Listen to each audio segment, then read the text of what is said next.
Hello student, BCom part third में internal reconstruction जो हम पढ़ रहे थे उसमें पार्ट फोर पर हम आ गए हैं। इससे पहले हमने देखा था कि इंटरनल रिकंस्ट्रक्शन के दो मेथड हम पढ़ चुके हैं। दो का ही हम ये पार्ट थर्ड हम कंटिन्यू यहाँ पर करेंगे। दो मेथड में फर्स्ट था अंश पूंजी में परिवर्तन करके, और सेकंड जो था अंश पूंजी में कटौती करके। उसमें फर्स्ट दो पढ़ चुके थे, एक तो जो अदत्त राशि है, अदत्त दायित्व उसे ख़त्म करके, और दूसरा था आवश्यकता से अधिक पूंजी को लौटा कर। जो थर्ड जो ये मेथड है इसमें है जो था प्रदत्त पूंजी में किस प्रकार से कटौती करके हम इंटरनल रिकंस्ट्रक्शन करते हैं। इससे पहले मैंने जर्नल एंट्रीज़ शेयर की हैं, उन एंट्रीज़ को आप एक बार रीड आउट करें, पूरी एंट्रीज़ को समझें क्या उसमें बताया गया है। सिंपल जर्नल एंट्रीज़ ही हैं, वो आप अगर उन्हें देखेंगे उससे समझ में आ जाएगी। तो उसको पढ़ने के बाद ही हम इस न्यूमेरिकल को सॉल्व कर सकते हैं। तो जर्नल एंट्रीज़ मैंने ऑलरेडी पीडीएफ शेयर कर दिया आप लोगों के साथ में। अब हम यहाँ पर इस वीडियो में एक न्यूमेरिकल सॉल्व कर लेंगे, तो उससे हम क्लियर हो जाएंगे कि किस प्रकार से ये मेथड यूज़ लिया जाएगा। तो हम ये देखते हैं, क्वेश्चन देख लेंगे एक बार। ये बैलेंस शीट हमें दी हुई है, इक्विटी एंड लाइबिलिटीज़ दी हुई है, ठीक है। शेयर कैपिटल इस तरह से कितनी प्रेफरेंशियल कैपिटल है, कितनी इक्विटी शेयर कैपिटल है, कैपिटल रिजर्व कितने का है, पी&एल कितने का है, इस तरह से हमें सारी चीज़ें यहाँ पर दे दी गई हैं, ठीक है। यहाँ पर हमें एसेट साइड दी, एसेट साइड्स में भी जो मशीनरी वगैरह है वो सब हमें बता दी गई है। एसेट साइड में जो मशीनरी वगैरह है वो हमें बता दी गई हैं। करंट एसेट्स में क्या क्या है, इन्वेंट्री, ट्रेड रिसीवेबल्स, ये सब बता दिए गए, ठीक है। ये हमारी सिंपल एक बैलेंस शीट है। इसको एक बार ढंग से कभी भी कोई भी न्यूमेरिकल क्वेश्चन करना हो, सिंपली एक बार क्वेश्चन को रीड आउट करें क्या क्या उसके अंदर पूछा है। ऐसा नहीं है कि आप फर्स्ट पॉइंट स्टार्ट देखा, अच्छा ठीक है अब हम स्टार्ट कर देते हैं इसको करना, लेकिन ऐसा नहीं करना है आपको। आप लोगों को सबसे पहले पूरे क्वेश्चंस को देखना है, क्वेश्चन में क्या पूछ रहा है, क्योंकि एंड तक भी कई पॉइंट्स ऐसे होते हैं हम बीच में क्वेश्चन करना स्टार्ट कर देते हैं और फिर बीच में वो पॉइंट हमें ध्यान नहीं रहता, तो हम हमारा जो क्वेश्चन होता है हम सॉल्व कर रहे थे वो गलत हो जाता है। तो हम सबसे पहले पूरा क्वेश्चन रीड आउट करते हैं, ठीक है। तो यहाँ पर हम देखेंगे कि पूर्वाधिकारी अंश जो है उस पर लाभांश 3 वर्षों से बकाया है। इस पॉइंट को ध्यान रखें, 3 वर्षों से पूर्वाधिकार लाभांश बकाया है। कंपनी व्यापारिक कठिनाइयां महसूस कर रही है तथा वित्तीय साधनों को पुनर्गठित करने का निश्चय किया है। पूंजी में कमी की निम्नलिखित योजना के लिए ट्रिब्यूनल से 1 अप्रैल 2020 को स्वीकृति प्राप्त की गई। फर्स्ट पॉइंट में है हमारा जो हमारे क्यूमुलेटिव प्रेफरेंस शेयर है उन्हें हमें ₹75 प्रति अंश तक कम करना है। 75 रुपये प्रति अंश तक हम उन्हें क्या करना है, हमें कम करना है, ठीक है। इक्विटी अंशों को 12.5 रुपये प्रति अंश तक, यानी संचयी पूर्वाधिकारी अंश को 100 रुपये से हमें करना है 75 रुपये तक। यहाँ पर हमें क्वेश्चन में 75 रुपये दिया हुआ है, सॉरी 100 रुपये दिया हुआ है हमें, यहाँ पर 100 रुपये का है और 100 रुपये का इक्विटी शेयर है। तो इक्विटी शेयर को हमें 12.5 रुपये का करना है और प्रेफरेंस शेयर को हमें 75 रुपीज़ का करना है। फिर सकल लाभांश की बकाया राशि 100 रुपये के लिए 12.5 रुपये वाला एक इक्विटी अंश निर्गमित करना है, ठीक है। पूंजी संचय खाते के शेष का प्रयोग करना है। प्लांट व मशीनरी को 75,000 रुपये से अपलिखित करना है। लाभ हानि खाते के विवरण का जो ऋणात्मक शेष है और समस्त अदृश्य एवं अन्य गैर चालू संपत्तियां हैं उन्हें भी क्या है, हमें अपलिखित करना है, ठीक है। हम ये देख लिया एक बार। कंपनी की अधिकृत पूंजी को ₹3,50,000 रुपये पर कायम रखना है, जो कि 1,500 रुपये 75 वाले 6% संचयी पूर्वाधिकारी अंश में और शेष 12.50 पर शेयर वाले इक्विटी शेयर्स में डिवाइड होगी। जो 5,000 इक्विटी अंश है उन्हें समूल्य पर नगद के लिए निर्गमित किया जाए, जिन पर समस्त राशि आवेदन पत्र के साथ ही दे हो। सभी अंशों के लिए पूर्ण अभिधान राशि प्राप्त कर ली गई है और आपको आवश्यक जर्नल प्रविष्टियां हमें यहाँ पर करनी है, ठीक है। हम स्टार्ट करते हैं। हम journal of Ram limited. First point क्या बोला है हमें, फर्स्ट पॉइंट हमें बोला है यहाँ पर संचयी पूर्वाधिकार अंशों को 75 रुपये प्रति अंश तक क्या करना है, कम करना है। तो हम यहाँ पर देखते हैं हमारे प्रेफरेंस शेयर कितने हैं। टोटल हमारे प्रेफरेंस शेयर है 1,500, ठीक है। तो 1,500। अब हम यहाँ पर एंट्री करते हैं नीचे ₹100 6% क्यूमुलेटिव प्रेफरेंस शेयर कैपिटल जो कि है 1,50,000। इसे हमने किया ₹2.75 6% क्यूमुलेटिव प्रेफरेंस शेयर कैपिटल, ये हो गई 1,12,500, ठीक है। और बाकी का जो अमाउंट होगा यानी 2 कैपिटल रिडक्शन में जो बाकी का 25 रुपये का जो अमाउंट बचा है वो हम ट्रांसफ़र कर देंगे कैपिटल रिडक्शन अकाउंट में। ये कैपिटल रिडक्शन अकाउंट क्या होता है, ये कैपिटल रिडक्शन अकाउंट पूंजी कटौती खाता या फिर पूंजी पुनर्निर्माण खाता भी बोल सकते हैं इसे। मोस्टली जो टर्म यूज़ आती है वो कैपिटल रिकंस्ट्रक्शन भी आती है, इसे कैपिटल रिडक्शन ही यूज़ आती है, कैपिटल रिकंस्ट्रक्शन भी यूज़ कर सकते हैं। पर हम यहाँ पर कैपिटल रिडक्शन यूज़ करते हैं यहाँ पर। तो ये क्या होता है, इसके अंदर हम जितना भी हमारा अमाउंट फ्री होता जाता है, जैसे मान लीजिए ऋण पत्रधारियों ने कुछ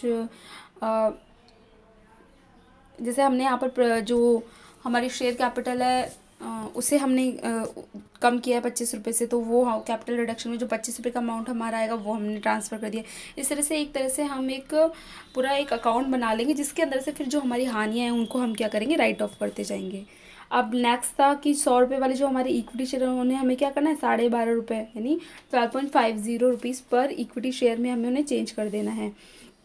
तो हम यहाँ पर देखते हैं ₹100 इक्विटी शेयर कैपिटल अकाउंट यानी 2 लाख ये आ गए यहाँ पर, ये ऑलरेडी थी हमारी, इसे हमें चेंज करना है 12.50 में। तो 12.50 में अगर हम चेंज करते हैं इक्विटी शेयर्स को तो ये हो गई 25,000 की।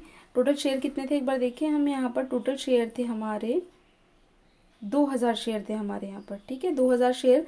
हम एक शेयर अब 12.5 का कर रहे हैं, तो 12.5 का करने पर ये हुआ ₹12.50 इक्विटी शेयर कैपिटल में 25,000 आ गया।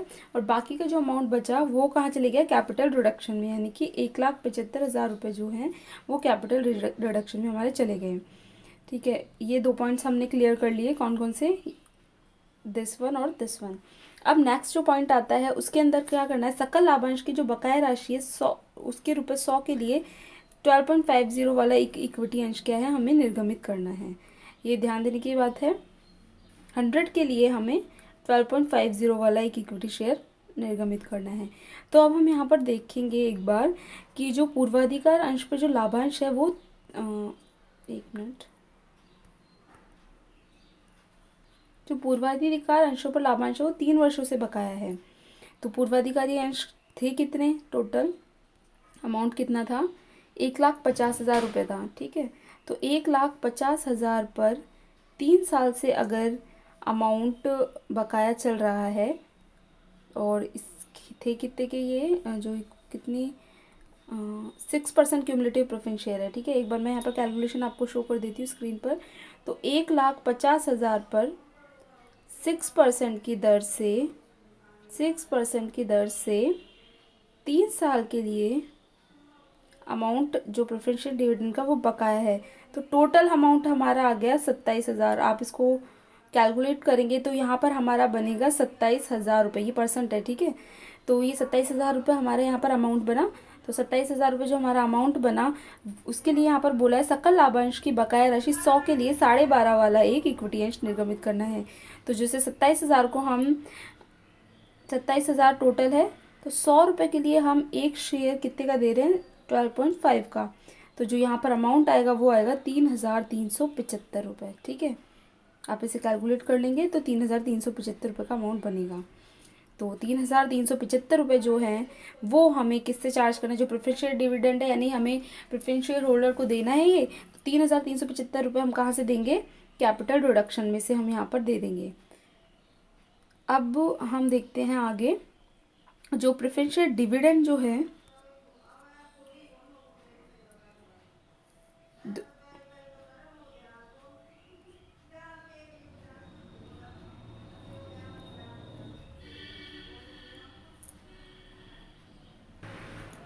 अब प्रेफरेंशियल जो डिविडेंड है यहाँ पर हमारा 3,375 रुपये, उसके लिए बोला है कि 12.50 का जो इक्विटी शेयर है वो हमें क्या करना है, इसमें देना है, मतलब जो इक्विटी शेयर होल्डर्स को 12.5 का इक्विटी शेयर कैपिटल हम दे देंगे। यहाँ पर हमने नरेशन में लिख दिया 270 equity shares of ₹12.50 each issued for preferential dividend, ये हो गया। अब हमारा नेक्स्ट टॉपिक देखते हैं हम क्या है। नेक्स्ट है हमारा पूंजी संचय खाते के शेष का प्रयोग करना है। 4th पॉइंट जो है, देखते हैं हमारे कैपिटल रिजर्व में कितना अमाउंट शेष है। तो हमारे यहाँ पर कैपिटल रिजर्व में शेष है अमाउंट, कैपिटल रिजर्व में हमारा 36,000 शेष है, ठीक है। तो 36,000 जो हमारा शेष है कैपिटल रिजर्व में वो हमने ट्रांसफ़र कर दिया कैपिटल रिडक्शन अकाउंट में। हमें बोला ये 4th पॉइंट हमारा क्लियर हो जाता है, capital reserve account debit to capital reduction, ये हमारी एंट्री आ गई। अब हम आगे देखते हैं आगे क्या बोल रहा है क्वेश्चन में। आगे क्वेश्चन में बोल रहा है कि जो प्लांट है, एक बार हम देख लेते हैं क्या क्या पॉइंट्स इसमें बोल रहा है। प्लांट व मशीनरी को 75,000 रुपये तक अपलिखित करना है। 75,000 रुपये। और बाकी 6 में पॉइंट में बोला है लाभ हानि खाते के विवरण को ऋणात्मक शेष समस्त आदर्श एवं अन्य गैर चालू संपत्ति को अप्लिकित करना है। तो प्लांट व मशीनरी को 75,000 रुपीज़ तक अप्लिकित करना है। तो अभी हम एक बार देखें प्लांट एंड मशीनरी कितने बता रखी है। प्लांट व मशीनरी जो बता रखी है वो 1,52,500 पे बता रखी है। तो यानी 1,52,500 में से हम लेस कर देंगे 75,000 तक हमें अमाउंट लाना है उनका। तो बाकी का जो अमाउंट है वो हम कैपिटल रिडक्शन से राइट ऑफ कर देंगे। इसके अलावा और क्या क्या है हमारे यहाँ पर, उसके अलावा देखें जो ऋणात्मक शेष के लिए बोला इसने वो भी हम कर देंगे। लाभ हानि खाते का ऋणात्मक शेष कितना है 1,10,375। इसके अलावा अन्य जो भी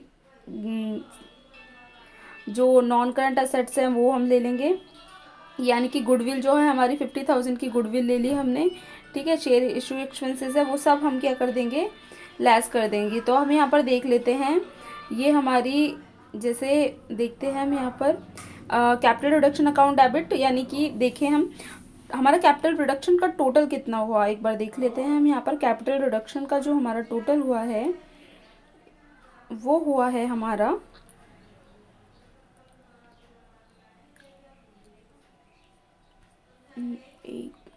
कैपिटल रिडक्शन में हमने ट्रांसफ़र किए थे 175,000 ये और 37,500 ये। तो ये टोटल जो हमारा है वो कितना होगा,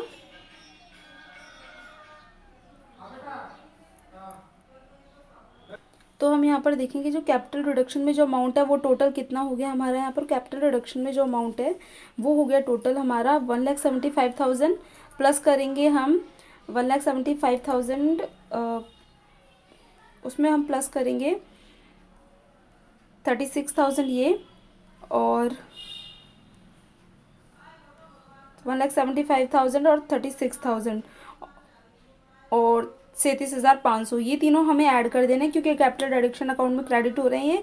और डेबिट हमने किया था एक अमाउंट 3,375 रुपये, वो हम इसमें से घटा देंगे। तो जो लेस करके जो अमाउंट आएगा वो एक बार कैलकुलेशन आप करके देखें, ये अमाउंट आएगा 2,45,125। तो हमारे पास कैपिटल रिडक्शन में 2,45,125 का अमाउंट है वो हम यूज़ लेते हैं यहाँ पर।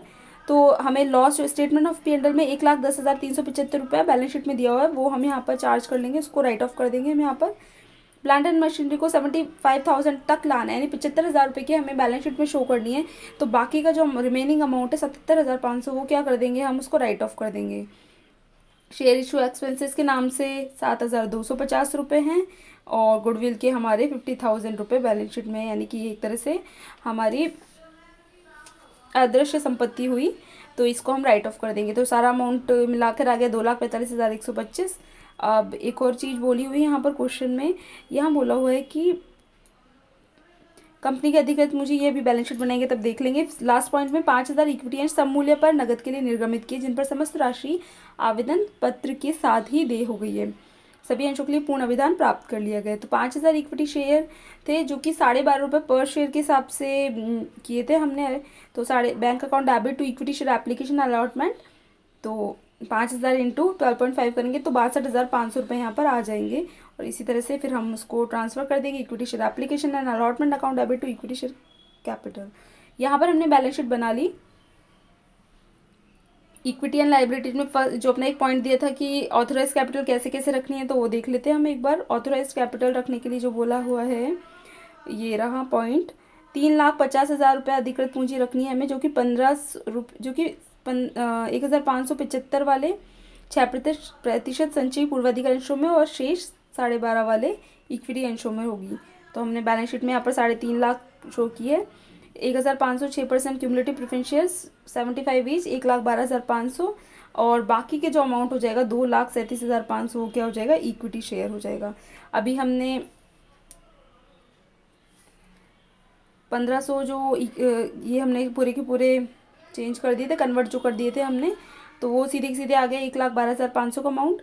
और जो 7,000 पहले ही 2,000 इक्विटी शेयर हमारे पहले ही इशूड थे जिन्हें हमने 12.5 का चेंज किया था, प्लस अभी 5,000 हमने और इशू किए हैं, तो टोटल हो गए यहाँ पर 7,000।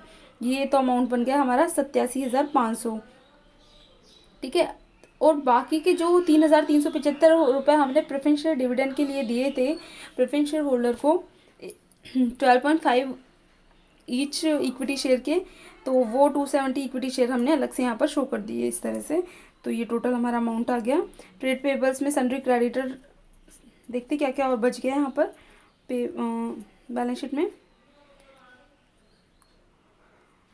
ट्रेड पेबल्स में 42,500, ये तो यहाँ बैंक ओवरड्राफ्ट जो दिया हुआ है, ये लाइबिलिटीज़ जो दी हुई है बैंक ओवरड्राफ्ट की। तो ये देखते हैं हमारे बैंक में अमाउंट आया है अभी जब हमने निर्गमन किया है, तो उससे ये बैंक ओवरड्राफ्ट खत्म हो जाएगा। तो हम नीचे देख लेंगे अभी सन्ड्री क्रेडिटर ही बचे यहाँ पर 42,500 हमने सन्ड्री क्रेडिटर के बैलेंस शीट में शो कर दिए, ये रहे यहाँ पर इस तरह से। तो हमारा बैलेंस शीट साइड का लाइबिलिटी साइड का टोटल आ गया 2,45,875। अब हम देखेंगे असेट्स।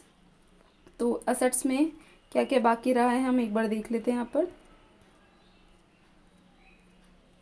जो लीज होल्ड प्रॉपर्टी है वो 50,000 रुपये पे हमने शो कर ही दी है। प्लांट एंड मशीनरी को 75,000 पे शो करेंगे। गुडविल हमारी राइट ऑफ हो ही गई है। इसके अलावा शेयर इशू एक्सपेंसेस भी हट गए हैं। स्टॉक एंड ट्रेड में यही आ जाएगा सेम। सन्ड्री क्रेडिटर्स भी यही आ जाएंगे और बाकी का बैंक अमाउंट आ जाएगा, वो देखते हैं हम यहाँ पर। Lease hold property, plant and machinery, stock and trade वही का वही आ गया। सन्ड्री क्रेडिटर्स हमारे 30,200 रुपये हमारे यहाँ पर आ गए। ये हमारा जो अमाउंट आया था यहाँ पर 62,500, उसमें से हम लेस कर देंगे। कितना अमाउंट था हमारा ऑलरेडी वहाँ पर बैंक ओवरड्राफ्ट में 51,000। तो 62,500 में से जब हम 51,000 जो हमारा बैंक में आया है इक्विटी शेयर को जारी करने से 62,500, उसमें से हम 51,000 को क्या कर देंगे, लेस कर देंगे।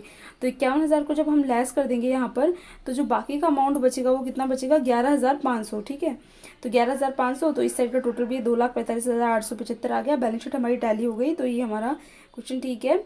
इस तरह से छोटी छोटी सी ये जो अपने 11th-12th में जो जर्नल एंट्रीज पढ़ी है वो ही हमें यहाँ पर यूज़ करनी है, और सिंपली जो हमारे अकाउंट्स की जो रूल्स हैं हम वहाँ पर इन्हें डाल देंगे। सिंपल एक बैलेंस शीट तैयार करनी है। क्वेश्चन आया हुआ भी है, एग्ज़ाम में आया हुआ क्वेश्चन है, ये देखेंगे हम 2005 में और 2010 में ये क्वेश्चन आया। तो एक बार हम ये देख लें कि क्वेश्चन जो आते हैं वो इस टाइप के क्वेश्चन आते हैं। आपका 20 नंबर का जो क्वेश्चन होगा वो इस टाइप का न्यूमेरिकल होगा। बहुत इजी है। एक बार आप जर्नल एंट्रीज को अच्छे से रीड आउट करें, उसके बाद इस क्वेश्चन को खुद से सॉल्व करने की कोशिश करें। इस तरीके के और भी क्वेश्चन सॉल्व करेंगे तो आप इजी वे में इन क्वेश्चंस को सॉल्व कर पाएंगे।